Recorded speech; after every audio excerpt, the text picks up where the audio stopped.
ہم سب دعوے دار ہیں اور دعویٰ کرتے ہیں کہ ہم علی کے شیعہ ہیں، یہ ہم سب کا دعویٰ ہے۔ ہم اگر اپنا تعارف کہیں کرواتے ہیں تو یہی کہتے ہیں کہ ہم علی کے شیعہ ہیں۔ ایک صاحب امام حسن مجتبیٰ علیہ السلام کی خدمت میں آئے اور آنے کے بعد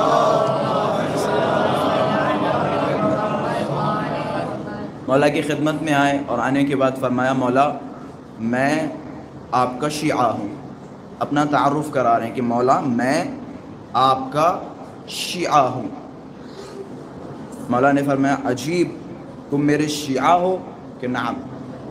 حضرت نے جو ان کے جواب میں کلمات فرمائے وہ دقیق الفاظ آپ حضرات کی نظر کر رہا ہوں۔ انی من شیعتکم یا عبد اللہ، امام نے فرمایا اے بندے خدا، اے اللہ کے بندے، ان کنت لنا فی اوامرنا وزواجرنا مطیعا فقط صدقت۔ اس نے کیا کہا مولا کی خدمت میں؟ مولا میں انی من شیعتکم، میں آپ کے شیعوں میں سے ہوں۔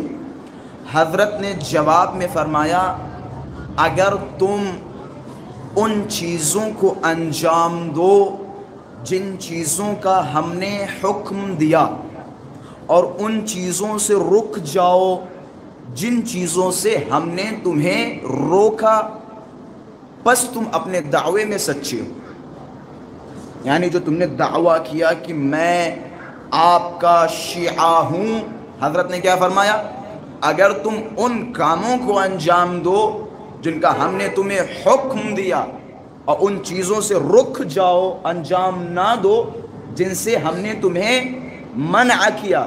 بچوں کے لیے سمجھاتا چلوں، اہل بیت نے بہت ساری چیزوں کا حکم دیا، مثلا نماز قائم کریں، روزے رکھیں، حج انجام دیں، زکوٰۃ دیں، خمس دیں، پڑوسیوں کا خیال رکھیں، حقوق الناس پامال نہ کریں، کسی کو پریشان نہ کریں، کسی کو اذیت نہ دیں، کسی کے اوپر تہمت نہ لگائیں، کسی کی غیبت نہ کریں، کسی کی چغلی نہ کریں۔ ان میں سے بعض چیزوں کا حضرت نے حکم دیا اور بعض چیزوں سے روکا۔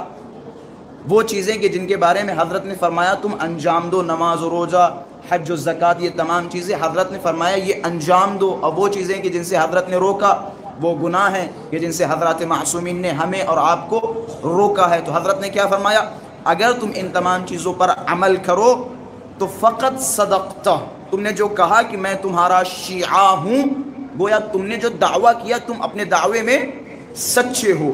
آگے کے جملات دیکھیں، وَإِن كُنْتَ بِخِلَافِ ذَلِكَ فَلَا تَزِدْ فِي ذُنُوبِكَ بِدَعْوَاكَ مَرْتَبَةً شَرِيفَةً لَسْتَ مِنْ أَهْلِهَا، لیکن اگر تم اس کے خلاف عمل انجام دے رہے ہو، یعنی نمازیں قائم نہیں کر رہے، روزے نہیں رکھ رہے، حج انجام نہیں دے رہے، استطاعت کے باوجود خمس نہیں نکال رہے، زکوٰۃ نہیں دے رہے، یا اسی طرح غیبتیں کر رہے ہو، چغلیاں کر رہے ہو، جھوٹ بول رہے ہو، فریب کر رہے ہو، لوگوں کو پریشان کر رہے ہو، پڑوسیوں کو اذیتیں دے رہے ہو، تو گویا جو تم نے دعویٰ کیا جبکہ تم اس شریف دعوے کے مستحق نہیں ہو، تم نے جو دعویٰ کیا اس دعوے کے ذریعے گویا تم نے ڈبل گناہ انجام دیا۔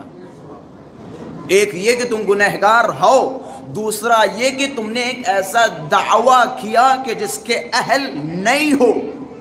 وہ دعویٰ کیا تھا؟ وہ دعویٰ یہ کہ مولا ہم آپ کے شیعوں میں سے ہیں، جبکہ تم میرے شیعوں میں سے نہیں ہو۔ شیعوں کی صفات ہیں، شیعوں کا مرتبہ ہے۔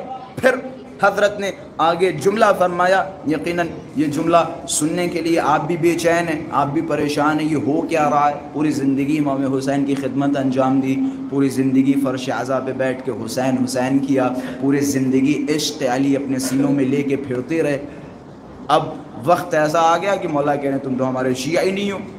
حضرت نے پھر آگے جملات فرمائے، لا تقل انا من شیعتکم، یہ نہ کہو کہ تم میرے شیعوں میں سے ہے، ولیکن قل، انا من موالیکم و محبیکم و معادی اعدائکم و انت فی خیر و الی خیر، کہ یہ نہ کہو کہ تم میرے شیعوں میں سے ہو، بلکہ یہ کہو مولا ہم آپ کے چاہنے والوں میں سے ہیں، مولا ہم آپ سے محبت کرنے والوں میں سے ہیں، مولا ہم آپ کے دشمنوں سے دشمنی رکھنے والوں میں سے ہیں۔